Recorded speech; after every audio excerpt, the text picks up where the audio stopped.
My name's Graham Brewer. I'm 32 years old. I'm the owner of Down Town Kustoms and the overseer of everything here on the build for Sharp.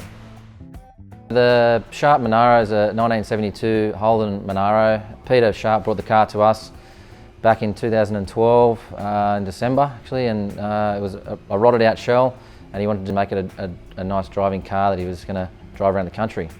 So things have slightly snowballed since then, but it's definitely for the better.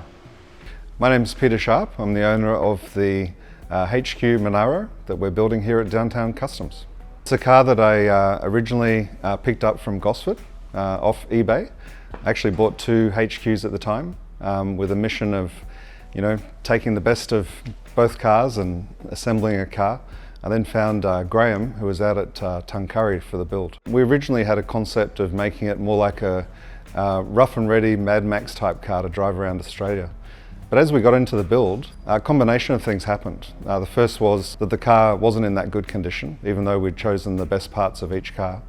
But then I really saw the quality work that Graham was able to do and changed the direction of the car into what we now call the wide body. My name's Damien Parker and I'm the head fabricator out in the workshop, and I've been quite heavily involved in Sharp from day dot.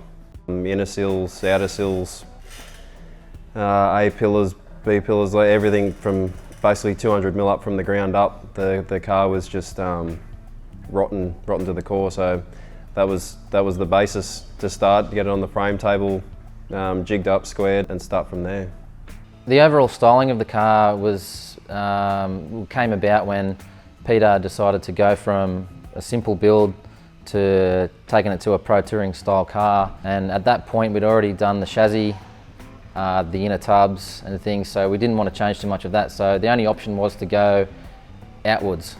The overall styling of it, most of the input has come from myself and Peter sitting down discussing what's going to go where, and then just a lot of hours just sitting and looking at the car. We wanted to do something different, and I wanted to do a wide body. So we really just started talking with Graham about, what would you do if we split this panel and made it a little wider. When we decided to go with the wide body, we didn't anticipate how much was actually involved and how many things we would have to change along the way. So it's like a snowball effect. You change one thing and it affects 10 other things. We've done things like stretch the bottom of the body out. So the HQs normally tuck under a lot there, but I wanted to achieve a deeper looking body so the roof looks smaller, and we did that by bringing the body out and extending the sills down. So the car's actually a wedge cut, so it's actually gets wider as it gets to the back of the guards, and the widest point horizontally and vertically is in the middle of the rear quarters. At that point it's 100 mil wider either side. So to get everything else to flow with that was a mission. When you're building a custom car, there's always unexpected things that come with it. So especially when we attempt something as kind of radical as this car, because we've basically gone in and cut every panel and done different tricky things with the car, that it has other repercussions. So being cool about that, treating it as a hobby has been my main mission. So I've actually never said as a client, we must finish by this date, because that would cause something to happen that would probably affect the end result, which I wouldn't be happy with. Nearly everything on this car has been fabricated from scratch.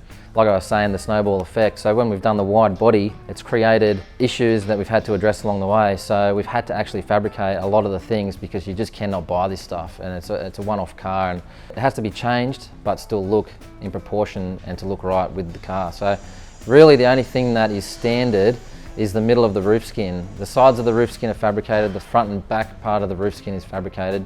A lot of the time we've modified the stock panels and then used that as a template to create the new part.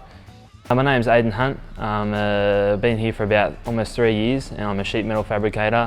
So a lot of my work on the car is like the engine bay sheet metal, front guards, boot skin, the bonnet, and also the valance panels front and rear. For me, I think the trickiest part of the car was probably the detail in the rear valance panel. Really, we tried to move a lot of metal into an area that I didn't think was quite possible, so it took a lot of test panels and stuff like that to make it happen, but the end result was one I'm quite happy with.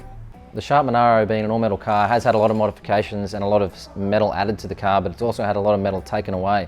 The way that we've planned the chassis structure and the floor structure is actually a lighter and stronger combination of fabricated parts. I think when the car's fully loaded, interior, everything, it'd probably come in about 1,400 kilos, I guess. The engine bay was quite a difficult piece. We were dictated a lot by having the booster and the aircon unit visible in the engine bay. It sort of give us some different shapes to try and work with. So I sort of tried to keep that big reverse curve to keep the cylinder sort of shape, I guess you could say, running all the way through the engine bay, and then to try and do some massive reverse curves to try and get it into the centre to meet all up and align into the air intake was quite a tricky task. But after plenty of playing around with different shapes and cutting something out and, you know, reconfiguring it here and there, it really come up nice. The car's just a big revolution. You know, with a car that's so highly modified, every little bit affects the next piece, and then the next piece after that, and the piece behind it. The whole floor pan come out as one piece, and a finish welded and metal finish the whole floor pan as like a factory piece, and then put it back in and spotted it to the inner sills and all the structures that we had in there in place. That was quite an intricate piece to develop and fit everything again inside there. The seats tucked down inside the floor pan and around the chassis, and like we say again, every piece affects everything. There's 100 things to think about just doing in one little piece.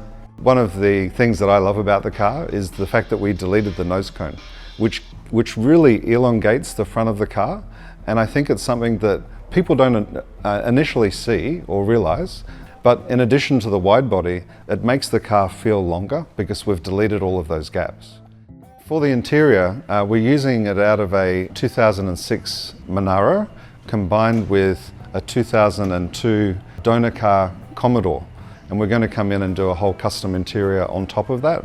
We've also put in a very modern steering wheel and steering column, so that's a good example of something that in a custom car build that wasn't there as part of the original plan, and that became something that we thought was really important to put in the car, you know, to modify, to give it that, you know, very new car feel.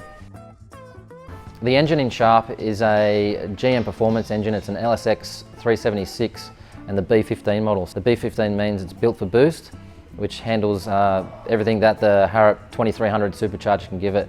That engine and supercharger combo should put out about 850 horsepower at the flywheel, which we'll find out once we get it on the engine dyno.